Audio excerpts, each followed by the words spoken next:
Hoje, a gente vai mergulhar numa história de causa e efeito que se estende por 14 anos. Ela conecta dois eventos que parecem, à primeira vista, não ter nada a ver um com o outro. Um ataque em Nova York e outro em Paris. Essa é a história de como um único ato pode criar ondas de choque que viajam pelo tempo e pelo espaço. E nós vamos seguir esse rastro.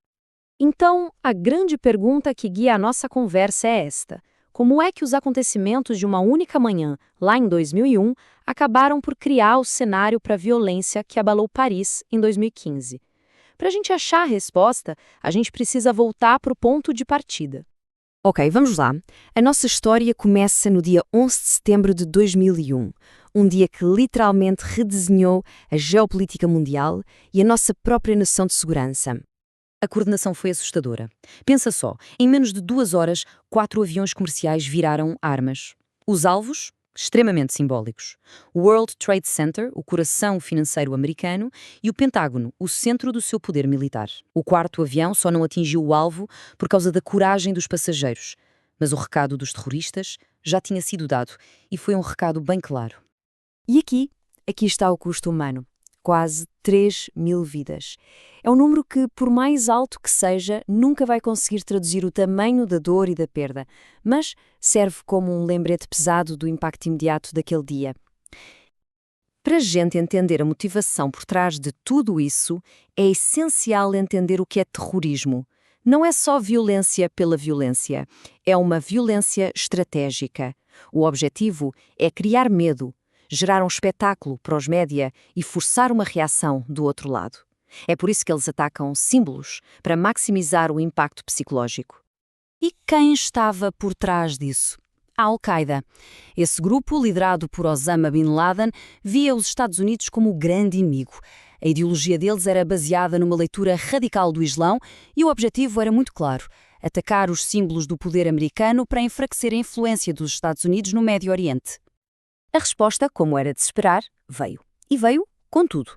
Isso nos leva à primeira grande onda de choque gerada pelo 11 de setembro, a chamada Guerra ao Terror. A reação americana foi em várias frentes. Lá fora, lançou 2 grandes invasões, primeiro no Afeganistão, que era o esconderijo da Al-Qaeda, e depois, em 2003, no Iraque. Já dentro de casa, a segurança foi reforçada ao extremo com leis como o Patriot Act, que deu ao governo poderes enormes de vigilância sobre os seus próprios cidadãos.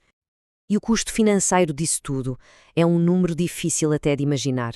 8 bilhões de dólares, gastos ao longo de 20 anos. Esse valor mostra a escala de um conflito que não só redesenhou o mapa do Médio Oriente, mas que teve consequências no mundo inteiro. E aqui a história ganha um contorno irónico, porque essas ações que foram pensadas para acabar com o terror acabaram, de certa forma, criando um novo tipo de problema. É a próxima onda de choque. As ondas de choque da guerra ao terror se espalharam pelo planeta. A segurança nos aeroportos, por exemplo, mudou para sempre. O medo e a desconfiança criaram um ambiente de islamofobia crescente. Mas, talvez, a consequência mais grave tenha sido o vácuo de poder que ficou no Iraque, depois da queda de Saddam Hussein. Aquele vazio se tornou o terreno perfeito para o surgimento de novos grupos extremistas. E o custo humano vai muito além das mortes em combate. Pensa nesse número, 37 milhões. Essa é a quantidade de pessoas que tiveram que deixar as suas casas por causa dessas guerras. Isso gerou uma das maiores crises de refugiados da história moderna, com milhões de pessoas buscando segurança, muitas delas na Europa. E é exatamente aqui que a nossa história dá um salto. A gente avança no tempo para 2015 e vê como aquelas ondas de choque que começaram lá em 2001 finalmente chegaram com força total às ruas de Paris. O ano de 2015 em França já começou de forma trágica. A redação da revista satírica Charlie Hebdo foi atacada por terroristas ligados à Al-Qaeda.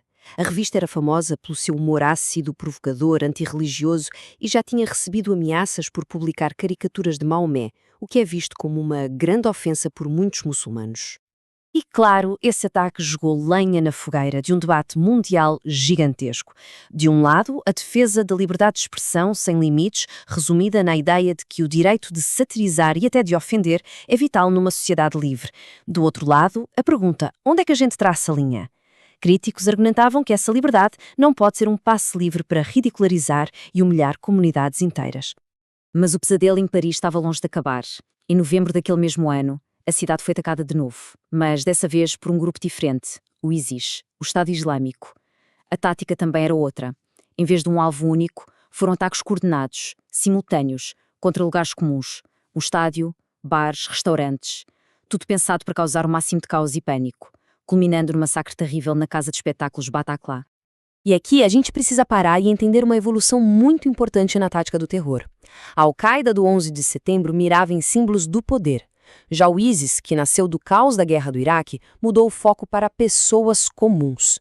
O objetivo não era só atacar o Ocidente, era mais perverso. Era provocar uma reação violenta contra os muçulmanos que viviam na Europa, na esperança de que esse preconceito empurrasse mais jovens para o lado deles. A reação da França, de certa forma, foi um espelho da reação americana 14 anos antes. Estado de emergência nacional, intensificação da ação militar no estrangeiro e medidas de segurança super rígidas dentro do país. E assim como aconteceu nos Estados Unidos, essas medidas acabaram por aprofundar as divisões na sociedade, alimentando um ciclo de medo e preconceito.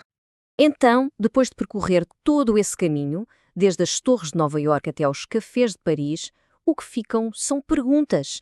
Perguntas profundas e, principalmente, sem respostas fáceis. E são essas as questões que continuam no ar até hoje. Será que a guerra ao terror realmente nos tornou mais seguros? Ou apenas transformou o tipo de ameaça que enfrentamos? Até que ponto vale a pena abrir mão da nossa liberdade em nome da segurança?